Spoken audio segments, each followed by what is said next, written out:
So what have we gone over so far? I came up with the idea December 2017. We worked remotely for 8 months. In that process, we got hit up with product delays, a trademark violation, as well as a natural disaster in our sector called Cambridge Analytica. The big thing that I want to be able to talk about now is how do you raise money?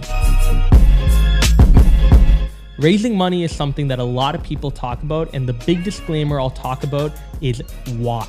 Why do you want to raise money? That is a question that not a lot of startup founders ask themselves. When you ask yourself that question, don't just say, I want to raise money for marketing or I want to raise money for sales. You need to have a more specific answer than that. Because a lot of people, I feel, just raise money to get onto the news to say, hey, we raised money. But at the end of the day, when you think about it, raising money is giving away ownership in your company. It's not really something you should celebrate or go and have bottle service for. But that being said, how do you do it from angel investors? Angel investors are individuals that are wealthy who will believe in your idea and they'll write you a check. These checks normally aren't very big. For us, for example, during our angel round of $500,000, we raised primarily from individuals that were giving us checks from 10K all the way up to 50. These weren't big checks for them to write, but the big thing it came down to was 3 things. 1, networking. For me, I had built an interview series and a podcast when I was in first year of university 3 years ago. I interviewed a bunch of high net worth people. I told their story through LinkedIn writing articles, and I wrote about them as well on other publications. I provided value to them upfront without asking for anything in return. And even after I interviewed them, I followed up with them to continue that relationship.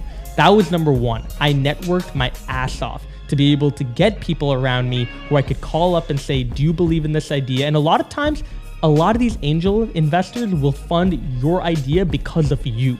They might not understand the idea fully, but if they like you, they might be willing to put in a small check.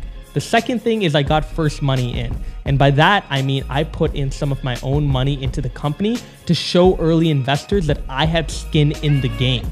That I wasn't just asking for money, but I was also sacrificing a lot from my own life to be able to build this company. The third and final thing, I know it's overlooked, is having a good pitch deck. Guys, the pitch deck is your single most important material for fundraising. Please spend a little money to make it look good, make it organized, and make sure it tells the right message about your idea. Because a lot of times you're not going to be around to pitch the idea in person. You're going to have to send the deck over email and hope that the person that opens that attachment can hear your beautiful voice in their mind while they go through your deck. So make sure you spend time on cleaning it up, making it look good, and making it organized.